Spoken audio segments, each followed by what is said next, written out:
ব্রহ্মচর্য ব্রহ্মচর্য ব্রহ্মচর্য আধ্যাত্মিকতার মূল বীজ লুকিয়ে আছে ব্রহ্মচর্যের মধ্যে। ব্রহ্মচর্য রক্ষা না করলে আধ্যাত্মিকতার প্রকৃত স্বাদ অনুভব করা যায় না। পিতৃধনের উপরে হরিদান বিরাজ করে, লয়ে রাসেশ্বরী রাসবিহারী মহারাস করে। পিতৃধনের উপরেই হরিধন বিরাজ করে, এই কথাটা শ্রীমৎ অশ্বিনী গোসাই মতুয়া আদর্শের যিনি প্রেমিক মানুষ অশ্বিনী গোসাইয়ের গানে পাওয়া গেছে। তো পিতৃধনের উপরে হরিধন বিরাজ করে, লয়ে রাসেশ্বরী রাসবিহারী মহারাজ করে। তো পিতৃধন রক্ষা না করলে, পিতৃধনটাই হচ্ছে বীর্য, এবং এটাকেই শুক্র ধাতু যা বল তোমরা যা বলো, হ্যাঁ, তো এই পিতৃধনকেই বীর্য বলছে। আর এই বীর্য যদি শরীরে ধারণ না করা যায় আর কোনো কাজ হবে না। তাহলে এই শক্তি মূল, ব্রহ্মচর্যই হচ্ছে মূল আধ্যাত্ম সাধনায়। ধরো তুমি সাধনা করছো, সব করছো, কিন্তু তোমার পিতৃধন ঠিক থাকছে না, তাহলে তোমার সাধন ভজন যা বলো কোনো কিছুতে কোনো কাজ নেই, সব বৃথা। যতটা পারবে এগিয়ে রাখার চেষ্টা করতে হবে পিতৃধন। এইটাও টেকনিক, একমাত্র টেকনিক তোমাকে কে শেখাবে? গুরু। গুরু, তোমার গুরু তোমাকে সেই শক্তি দান করবে। কিরকম? দেখো, গুরু শক্তি দান করলেই হলো না। যে শিষ্য বা যে মরা শিষ্যকে অনেক সময় ধরা আর মরা, বুঝলে, ধরা আর মরা। ধরা মানে একজন ধরবে, যে যাকে গুরু বলছে, আর মরা যে হচ্ছে শিষ্য, হিসাব মতো যেটাকে বলে। কিন্তু শিষ্য, গুরু শিষ্য আর ধরা মরা একটু আলাদা, কিন্তু ধরা আর মরা, একজন ধরবে একজন মরবে। সম্পূর্ণরূপে যদি মরা না যায়, তাহলে তুমি সম্পূর্ণরূপে ব্রহ্মচর্য রক্ষা করতে পারবে না। আর যদি সম্পূর্ণরূপে মরা যায়, তাহলে কিন্তু ব্রহ্মচর্য রক্ষা করা অনেক সোজা হয়ে পড়ে। বলছে অশ্বিনী কর্তা, তাই বলছে, পিতৃধন রাখা বড় দায়, কইতে লাগে ভয়, তেমনি মায়াবিনী চুম্বক লোহায় নার লোহা খসায়। তার মানে এখানে পিতৃধন রাখা বড় দায়, সে নিজে স্বীকার করেছে, বোঝো তো। কিন্তু এটা একমাত্র গুরু কৃপা বল এবং সাধকের প্রচেষ্টা, এই দুটো এবং নিষ্ঠা, এইগুলোর সংমিশ্রণে ব্রহ্মচর্য রক্ষা করা যায়। আর সাধু সঙ্গ, সাধু সঙ্গ মানেটাই এখন মানুষ ভুল বুঝছে। সাধু সঙ্গ এমন সাধু সঙ্গ, যে সাধু সঙ্গের মধ্যে যে সাধু নিজে পিতৃধন রক্ষা করে, সেই সাধু সঙ্গ, এবং যে কিনা কায় মনো বাক্যে ব্রহ্মচর্য রক্ষা করে। কায় মন বাক্যে মানে, কায় মানে শারীরিক দিক দিয়ে ব্রহ্মচর্য, মন মানে মানসিক দিক দিয়ে ব্রহ্মচর্য। মানে তুমি শরীরে শুধু মন ব্রহ্মচর্য জোর করে রক্ষা করছো, ওদিকে মনের মধ্যে কুবিচার চলছে।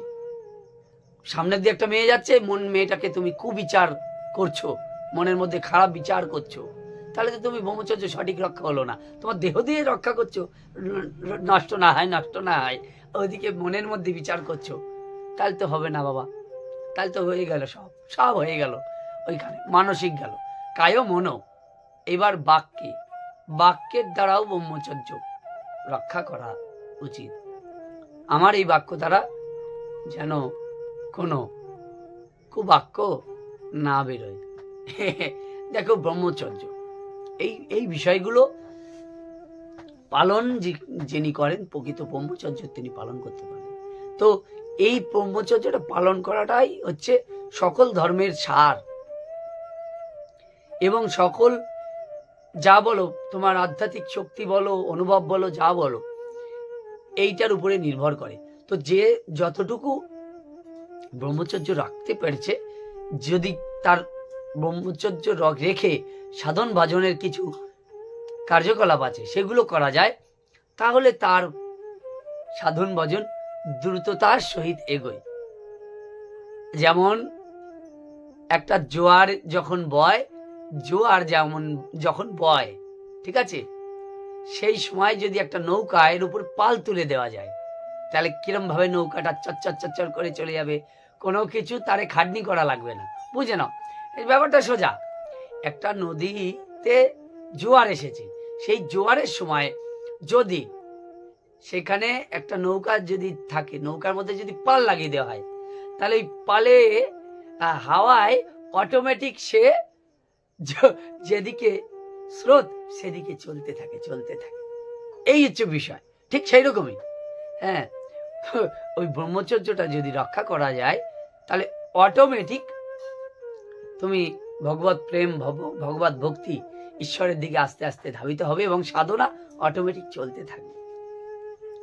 তো এই বিষয়গুলো ব্রহ্মচর্য নিয়ে আজকাল সবাই হরি নাম নিয়ে, সঙ্গীত নিয়ে, সবকিছু নিয়ে ব্যস্ত থাকে। এই ব্রহ্মচর্য নিয়ে কেউ বলে না। বলবে কি? পালন কি করে বা চেষ্টা কি করে? পালন করার চেষ্টা কি করে? গুরু গোসাইরা সব তো বলে, মুখে বলেছে পিতৃধন রাখা বড় দায়, কইতে লাগে ভয়, তেমনি মায়াবিনী চুম্বক লোহায় নাড় লোহা খসায়। আমার হরিচাঁদ ঠাকুর ধরাই এলো, এই পথই তো দিয়ে গেল। সংসারে থেকেও কি করে ব্রহ্মচর্য রক্ষা করা যাবে, তার পথ আমার হরিচাঁদ দিয়ে গেল। তাহলে কতটা সহজভাবে মানুষ কি করে ধর্ম সাধনা করবে? হ্যাঁ, এই ব্রহ্মচর্যটাকে তো বলে না সবাই তো খুব নাচ গান, খুব মাতাম দিচ্ছে। ব্রহ্মচর্য রক্ষা না করে মাতাম দিয়ে কি কাজ? খুব মাতাম দিচ্ছে, মাতামে ভরিয়ে দিচ্ছে, এমন ভাবে দিচ্ছে জানো ওরে কত বড় গোসাই দেখো তল সব ফাঁকা,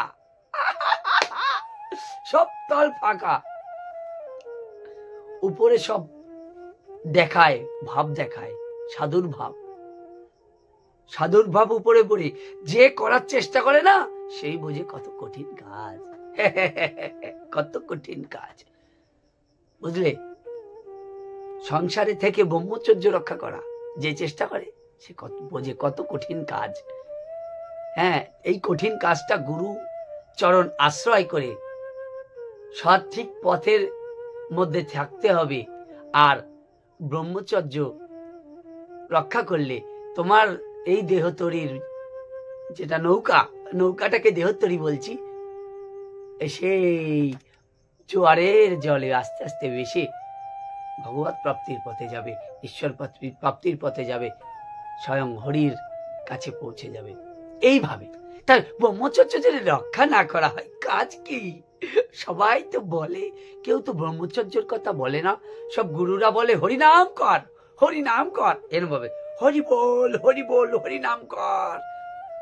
কেউ তো বলে না বাবা ব্রহ্মচর্য রক্ষা কর, ব্রহ্মচর্য রক্ষা করে হরিনাম কর, মাতাম কর, দেখ কি ফল মেলে। আমি বলে যাচ্ছি, আমি যেটা প্রকৃত বুঝেছি মতো আদর্শটাকে আমি বলে যাচ্ছি, শুনে নাও। ব্রহ্মচর্য রক্ষা করতে হবে। ওরে সবাই বলবে কি করে করবো, কি করবো? তুমি একা একা করবে? গুরু শক্তি না পেলে কি করে করবে? গুরু শক্তি পেলেই হলো না, নিজের উপর চেষ্টা থাকা দরকার। গুরু তো তোমাকে আশীর্বাদ করলো, পথ বলে দিল, আর তুমি যদি পথ না মেনে চলো তুমি কি করে পাবে? কোথা দিয়ে পাবে? নিজেই যদি পরিশ্রম না করো, পরিশ্রম তো তোমাকে করতেই হবে যেভাবে হোক। আর জিনিস আছে, কিছু কিছু জিনিস আছে, তুমি যেসব মানুষের সঙ্গ করছো সেগুলো নেগেটিভ এনার্জি তাদের মধ্যে। তুমি যেটুকুনি পজিটিভ এনার্জি কিছু সাধু সঙ্গ করে জোগাড় করছো, সেইটুকুনি এনার্জি তোমার সেই বন্ধু বান্ধব বদমাশেরা নিয়ে নিচ্ছে। কারণ তারা তো ব্রহ্মচর্য না, তাদের কাছ থেকে নেগেটিভ এনার্জি গুলো বিচ্ছুরিত হয় প্রত্যেকটা মানুষের থেকে। এর আগেও আমি বলেছি, দেহজ্যোতি কিংবা অরা বলে যাকে, অরা বা দেহজ্যোতি কিংবা চারিপাশে যে আভামণ্ডল থাকে, এক একটা মানুষের এক এক রকম আভামণ্ডল থাকে। যে ব্রহ্মচর্যবান মানুষ তার একটা আভামণ্ডল আলাদা, তার পাশে যদি তুমি যেতে পারো তাহলে সেই আভামণ্ডলের মধ্যে তুমি পড়লে এবং তুমি কিছুটা তার থেকে পুণ্য অর্জন করলে। আর কিন্তু এই বিষয়গুলো তোমাকে বুঝতে হবে। তাহলে ব্রহ্মচর্যবান মানুষের সঙ্গ করতে হবে, তাহলে কিছুটা যদি তুমি লাভ হয়। হ্যাঁ, এই হচ্ছে বিষয়। তো তুমি শুধু সঙ্গ করলে হলো না, নিজেকে সঙ্গ করলে কিছুটা পুণ্য নিয়ে আসলে, আর যেগুলো ব্রহ্মচর্য নষ্ট করে বেড়াচ্ছে যে বন্ধুগুলো, তাদের সঙ্গে মিশে বেড়ালে তোমার ব্রহ্মচর্য কি করে রক্ষা হবে?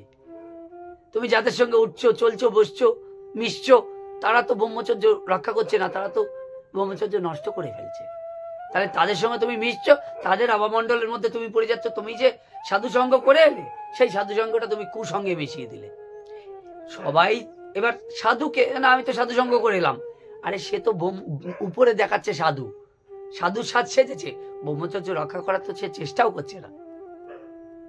ঘরে গিয়ে দেখবে তার ঘরে সে গোপন খবর কি কেউ বলে যে সে তো রক্ষা করতে পারে না, সে শুধু সাধু সেজেছে, সাধু সেজেছে।